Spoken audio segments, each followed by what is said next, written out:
Hello friends, good morning everybody. कल के दिन हमारा लेक्चर एक बड़े ऑड पॉइंट पर अटक गया था, मैं वहीं से एग्जैक्टली कंटिन्यू करता हूं। I was telling about the radius, velocity and energy of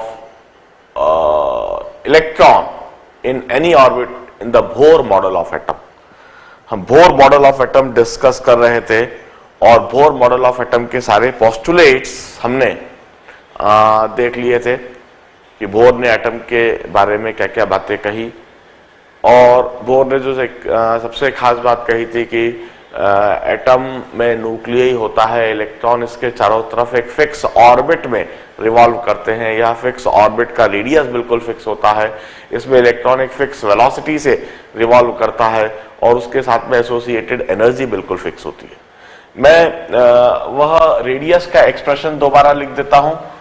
the expression for radius of Bohr orbit is 4 pi epsilon not into n square h square by 4 pi square ZME square. यह हमने radius के लिए expression लिखा था, which is रफली 0.53 into n square by Z Armstrong. 0.529 था, जिसको generally 0.53 लिख दिया जाता है। रेडियस के इस एक्सप्रेशन के साथ में हमने लिखा था the expression for the velocity of any electron in bore atom is 1/4 pi epsilon not into 2 pi ZE square upon NH। और velocity of an electron in Bohr atom is 4.18 into 10 to the power 6 into Z by N meters per second. This is velocity of electron in any nth orbit of electron in Bohr model of atom, and energy of electron in nth orbit is minus 1 by 4 pi epsilon naught whole square into 2 pi square Z square ME to the power 4 upon N square H square. Or this energy is minus 13.6 into Z square by N square electron volt.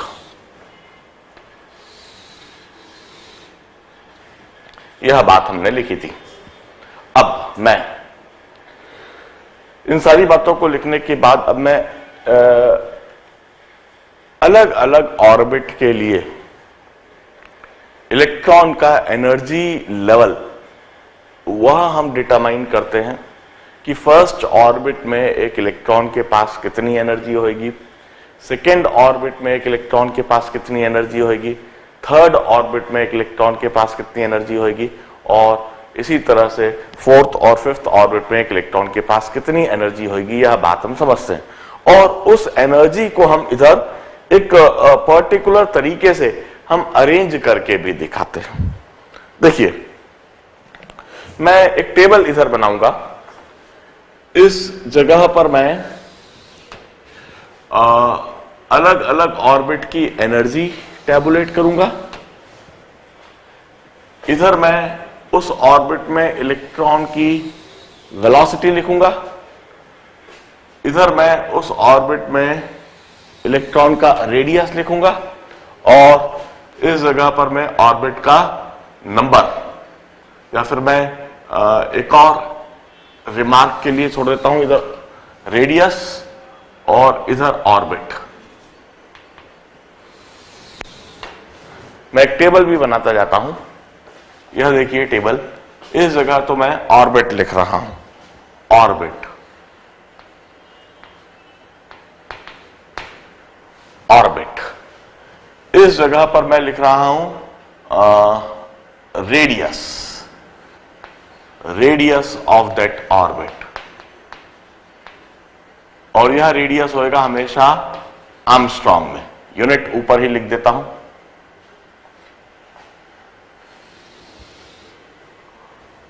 इस जगह पर मैं लिखूंगा उसकी velocity, velocity of electron in it, और unit होगी metres per second में।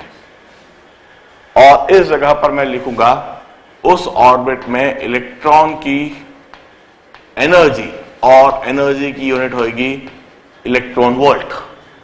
और इस जगह पर मैं उस ऑर्बिट को लेकर रिमार्क लिखूंगा। जो भी कुछ मैं कमेंट लिखना चाहता हूं वह इस जगह पर लिखूंगा। मैं इस तरह का एक टेबल भी बनाता हूं। और if this is the nucleus, इधर मैं न्यूक्लियस बना देता हूं। ऑर्बिट को मैं आधे ऑर्बिट्स बनाऊंगा। किस तरह से बनाऊंगा जरा बड़े ध्यान से देखना। This is nucleus having charge of plus Ze. Plus Ze is the charge on this nucleus. Now, for example, for n is equal to 1, for n is equal to 1 first orbit के लिए जो values हैं मैं इधर लिखता हूं। It's for hydrogen atom, मैं जो बातचीत कर रहा हूं फॉर हाइड्रोजन एटम की बातचीत कर रहा हूं। फॉर हाइड्रोजन एटम जिसमें एक प्रोटॉन होता है, Z इज इक्वल टू 1 होता है। अब जरा देखिए, फॉर हाइड्रोजन एटम Z की जगह 1 रखें, फर्स्ट ऑर्बिट में n की जगह 1। Radius of first orbit of hydrogen atom is 0.53 Armstrong. Velocity कितनी होगी? 2.18 इंटू 10⁶, 2.18 इंटू 10⁶। एनर्जी कितनी होगी? Z की जगह 1, n की जगह 1, माइनस 13.6 इलेक्ट्रॉन वोल्ट। अब मैं इस ऑर्बिट को इधर ड्रॉ कर देता हूं इस तरह से। This is the first orbit. इस ऑर्बिट को मैं n इज इक्वल टू 1 लिखता हूं। n is equal to 1। It's also called k orbit और k शेल। इसे हम k ऑर्बिट या k शेल भी कहते हैं। इधर मैं k शेल लिखता हूं, k शेल। आप एक बात देखेंगे, it have got minimum radius, velocity of electron in this orbit would be in fact maximum. हम देखें, radius is directly proportional to n square, velocity is inversely proportional to n, and energy is inversely proportional to minus n square. इसमें खास बात, energy is also least, it have got least energy and it's called ground state energy level. This is having, इधर मैं लिखता हूं remark में, least energy, least energy, और it's also said to be ground state. इसे हम ground state भी कहते हैं। इस फर्स्ट ऑर्बिट में यदि कोई इलेक्ट्रॉन है तो वह ग्राउंड स्टेट इलेक्ट्रॉन कहलाता है, because it will have least energy. Now if n is equal to 2, यदि n की वैल्यू 2 हो जाए, if n is equal to 2,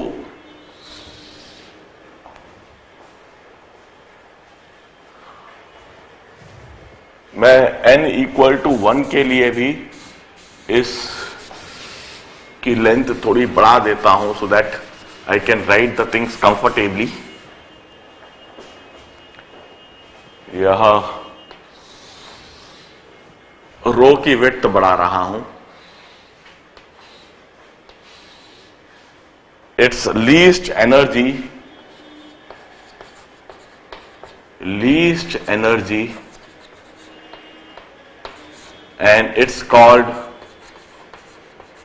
ground state energy level. इसे हम ग्राउंड स्टेट एनर्जी लेवल कहेंगे. अब n इज इक्वल टू 2 में, second orbit में मैं रेडियस डिटरमाइन करता हूं. सेकेंड ऑर्बिट का रेडियस डिटरमाइन करने के लिए मैं क्या करूंगा, n इक्वल टू 2 रखूंगा इधर, z इक्वल टू 1. तो n इक्वल टू 2 रखने पर ये 4 हो जाएगा. 0.53 into 4, that would gives me some 2.12. 2.12 angstrom. Velocity कितनी हो जाएगी जरा देखिए, अपॉन 2 हो जाएगा इधर, z equal to 1 upon 2. So 1.09 into 10 to the power 6 metres per second. और एनर्जी कितनी होगी जरा देखिए. एनर्जी के लिए इधर मैं z की जगह 1, n की जगह 4, it would give me -3.4 electron volt. -3.4 electron volt. Radius is 4 times more. Radius 4 times अधिक है. n इज इक्वल टू 2 है यहां. Second orbit n is equal to 2, radius 4 times है, और इसको हम L शेल भी कहते हैं. This is also called L shell.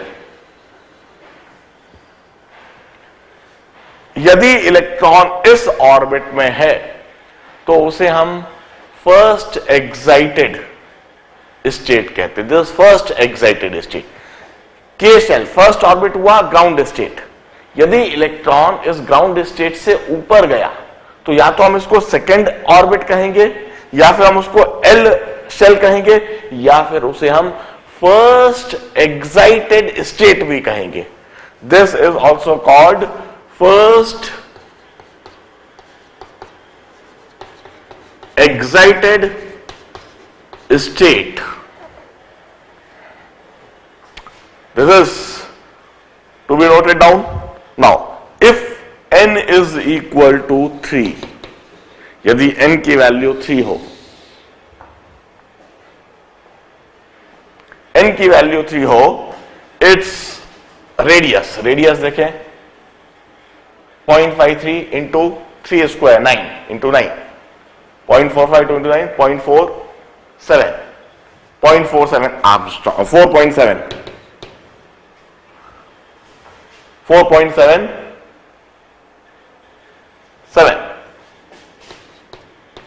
Armstrong. यह रेडियस होगा. वेलोसिटी कितनी होगी, अपॉन 3 कर देंगे. अपॉन 3 करने पर 0.72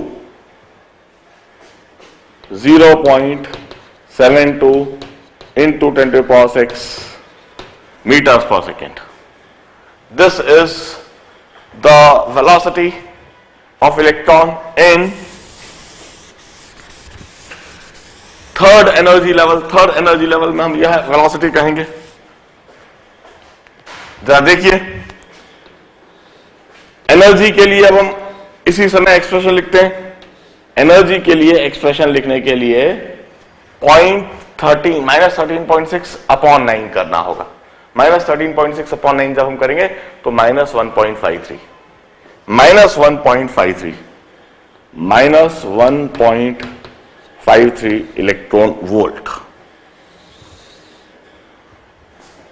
सबसे पहले हम ऑर्बिट ड्रॉ करें 9 times.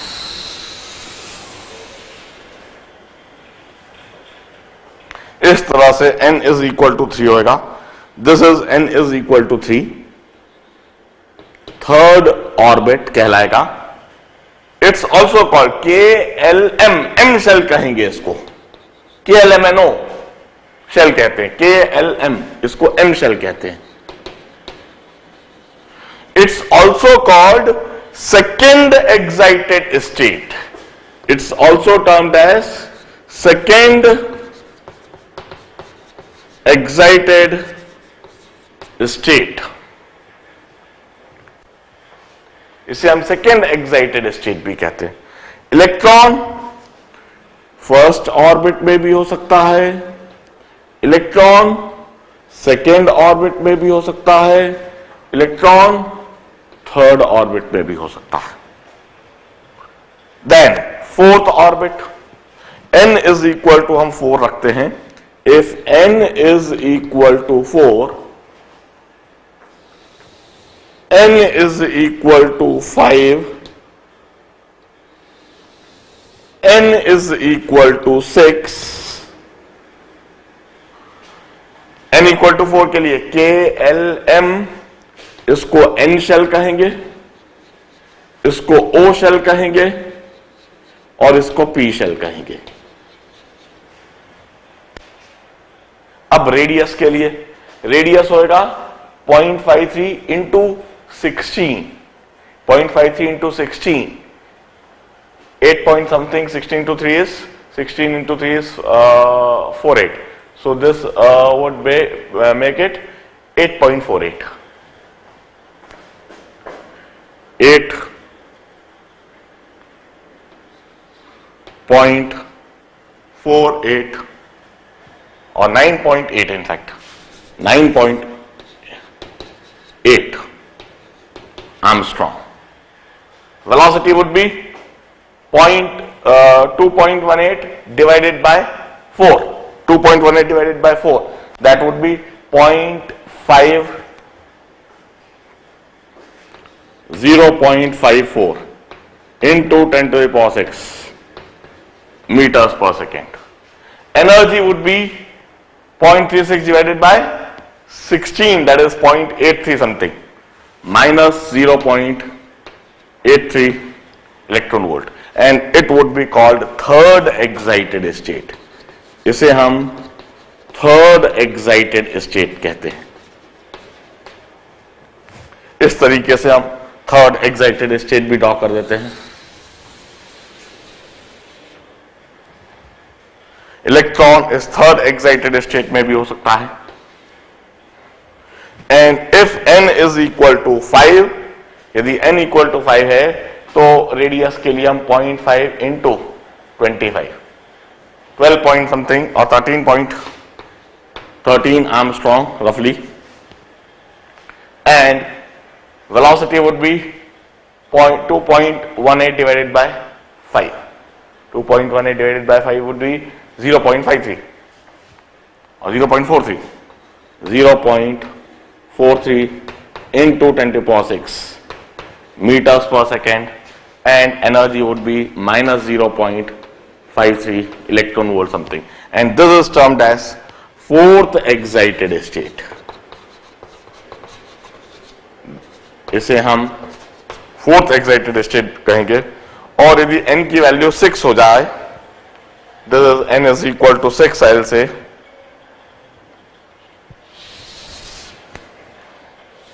radius is directly proportional to n square, this is n equal to 6. इधर मैं लिखता हूं n is equal to 6, or you can say p shell, this is o shell, this is n equal to 5, or n equal to 5, or o shell. 6 यदि मैं रखता हूं तो 0.56 into 36, 0.56 into 36, nearly 18 or 19 Armstrong something, and this velocity would be half of the 0.36 into 10 to the power 6 meters per second. Radius would be energy would be 0.34 volt, and this is also termed as fifth excited state. इसे हम fifth excited state कहेंगे। Now observe all this concept. हम कहते हैं table आप देख लीजिए, बना लीजिए, यह सारी चीजें कैलकुलेट करना आना चाहिए, यह एक्सप्रेशंस आपको रटे हुए होना चाहिए, इनके यह जो टर्म्स है 4 pi epsilon naught n square h square by 4 pi square z m square, यह चीज भी आपको थॉरोली मेमोराइज होनी चाहिए। Now we used to say electron in first orbit will have least energy and it's termed as ground state. Electron in second orbit will have higher energy. Electron in third orbit will have further higher energy.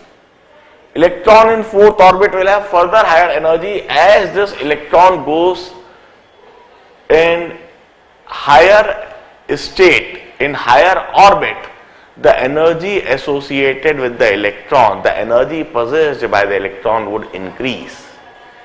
The electron will have maximum energy. The energy associated with the electron will be maximum if it is at infinite orbit, if it is at infinite distance from nuclei. And ऐसे electron को फिर हम free electron कहेंगे, वह nucleus से बिल्कुल दूर निकल गया है। हम कहते हैं, नील बोर ने कहा है इनफैक्ट कि यह इलेक्ट्रॉन जो लोअर ऑर्बिट में है, ये एनर्जी रेडिएशन एब्जॉर्ब कर सकता है। कहीं बाहर से एनर्जी रेडिएशन एब्जॉर्ब करेगा, इलेक्ट्रोमैग्नेटिक वेव एब्जॉर्ब करेगा, और इलेक्ट्रोमैग्नेटिक वेव एब्जॉर्ब करके यह हायर एनर्जी स्टेट में जा सकता है। कोई सी इलेक्ट्रोमैग्नेटिक वेव आएगी, इलेक्ट्रोमैग्नेटिक वेव एनर्जी लेकर आएगी, वह फोटोन के रूप में एनर्जी लेकर आएगी। यह इलेक्ट्रोमैग्नेटिक वेव से उसका एनर्जी बंडल ले लेगा, उसका एनर्जी पैकेट को ले लेगा, उसके क्वांटम ऑफ एनर्जी को ले लेगा, उस फोटोन को एब्जॉर्ब कर लेगा, उस फोटोन की सारी एनर्जी अपने अंदर समेट लेगा, और सारी एनर्जी अपने अंदर समेट कर यह खुद ऊपर चला जाएगा, हायर एनर्जी लेवल में चला जाएगा, और इस फिनोमेना को हम एक्साइटेशन कहेंगे। This is termed as excitation. इसी तरह से कोई हायर एनर्जी स्टेट में यदि कोई इलेक्ट्रॉन है, कोई हायर ऑर्बिट में यदि कोई इलेक्ट्रॉन है, तो यह इलेक्ट्रॉन डी एक्साइट हो सकता है, और डी एक्साइट होकर यह लोअर एनर्जी स्टेट में आ सकता है। हायर एनर्जी स्टेट में, हायर ऑर्बिट में यदि कोई इलेक्ट्रॉन है, तो वह लोअर एनर्जी स्टेट में आ सकता है, और इस फिनोमेना के दौरान वह अपनी एनर्जी लूज करेगा, वह अपनी एनर्जी गवाएगा। और एनर्जी किस फॉर्म में लूज करेगा? वो एनर्जी एक इलेक्ट्रोमैग्नेटिक वेव के फॉर्म में, वह अपनी एनर्जी एक फोटोन के रूप में, वह एक क्वांटम के रूप में एनर्जी लूज करेगा, और इस तरह से वह अपनी एनर्जी कम करके लोअर एनर्जी स्टेट में आ सकता है। And this phenomena is termed as de excitation. De excitation. During this phenomena, a electromagnetic wave or a electromagnetic radiation would be emitted or radiated. इस तरीके से नील बोर ने कहा कि इस इलेक्ट्रॉन का एक्साइटेशन और डी एक्साइटेशन हो सकता है। My next article is the same. Now I would explain you about excitation and de-excitation of electron in any orbit. Electron एक ऑर्बिट से दूसरे ऑर्बिट में जाता है तो किस तरह से उसका एक्साइटेशन या डी एक्साइटेशन होता है, मैं इसी बात को समझाऊंगा। अब इस एनर्जी लेवल डायग्राम को, जैसे हमने कहा कि n इक्वल टू 1 में लीस्ट एनर्जी होती है, n इक्वल टू 2 में higher energy, n equal to 3 में फर्दर हायर एनर्जी। इस एनर्जी लेवल को ड्रॉ करने का एक और तरीका होता है, मैं वह तरीका भी बताऊंगा, और एक्साइटेशन डी एक्साइटेशन के बारे में भी इसी समय बताता हूं। हम कहते हैं कि इलेक्ट्रॉन जो ग्राउंड स्टेट में है, ये एक एनर्जी क्वांटम को, एक एनर्जी बंडल को हमेशा एब्जॉर्ब कर सकता है, नहीं भी कर सकता है, कर भी सकता है, करके यह ऊपर जा सकता है, हायर एनर्जी स्टेट में जा सकता है। और हायर एनर्जी स्टेट का इलेक्ट्रॉन डी एक्साइट हो सकता है, और डी एक्साइटेशन के दौरान वह एक एनर्जी बंडल, एक क्वांटम, एक एनर्जी क्वांटम को रिलीज कर सकता है, एक इलेक्ट्रोमैग्नेटिक रेडिएशन और इलेक्ट्रोमैग्नेटिक वेव को रेडिएट कर सकता है, और वो डी एक्साइट हो सकता है। मैं इसी फिनोमेना को अब समझाता हूं। पहले इन सारी बातों को आप प्लीज नोट डाउन कर लीजिए। Will take a break of 1 minute.